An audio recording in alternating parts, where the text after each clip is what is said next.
Hello നമസ്കാരം. കൊണ്ടൽ എന്ന ചിത്രത്തിൻ്റെ ഏറ്റവും പ്രധാനപ്പെട്ട 8-ാം ദിവസത്തെ കേരള ബോക്സ് ഓഫീസ് കളക്ഷൻ റിപ്പോർട്ടാണ് ഇന്നൊരു വീഡിയോ ഭാഗത്ത്. വീഡിയോയിലേക്ക് വരുമ്പോൾ ഈ വീഡിയോ ലൈക്ക് ചെയ്യുക, ചാനൽ സബ്സ്ക്രൈബ് ചെയ്യാൻ വേണ്ടി ശ്രമിക്കുക. ആൻ്റണി വർഗീസ്, രാജീവ് ബി ഷെട്ടി എന്നൊക്കെ പ്രധാന കഥാപാത്രങ്ങളായെത്തിയ ചിത്രമായിരുന്നു കൊണ്ടൽ. ചിത്രത്തിന് മികച്ചൊരു പോസിറ്റീവ് റെസ്പോൺസ് തന്നെയാണ് ലഭിച്ചിട്ടുണ്ടായിരുന്നത്. അതേ അഭിപ്രായം തന്നെയാണ് ഇപ്പോഴും ലഭിച്ചുകൊണ്ടിരിക്കുന്നത്. എല്ലാ സിനിമാ പ്രേമികളും ഒരേപോലെ കൊണ്ടൽ എന്ന ചിത്രത്തിൻ്റെ കളക്ഷൻ റിപ്പോർട്ട് അറിയാൻ വേണ്ടി കാത്തിരിക്കുകയായിരുന്നു. ചിത്രത്തിന് ഇന്നലെ 8-ാം ദിവസവും അത്യാവശ്യം ബുക്കിംഗ് ഒക്കെ കേരളത്തിൽ നടന്നിരുന്നു. അതുകൊണ്ട് തന്നെ ഇപ്പോൾ കിട്ടുന്ന ട്രാക്കിംഗ് റിപ്പോർട്ടുകൾ പ്രകാരം ചിത്രത്തിന് 8-ാം ദിവസം മാത്രം 60-70 ലക്ഷത്തിൻ്റെ അടുത്ത് കളക്ഷൻ നേടിയെടുക്കാൻ വേണ്ടി സാധിക്കുമെന്നാണ് അറിയാൻ വേണ്ടി സാധിച്ചിട്ടുള്ളത്.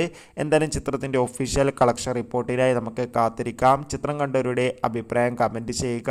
സെപ്റ്റംബർ മാസം ധാരാളം ചിത്രങ്ങൾ അങ്ങോട്ട് OTT റിലീസ് ചെയ്യാൻ പോവുകയാണ്. നമ്മുടെ ചാനൽ ഭാഗം പരിശോധിച്ചാൽ നിങ്ങൾക്ക് കാണാം. ബൈ.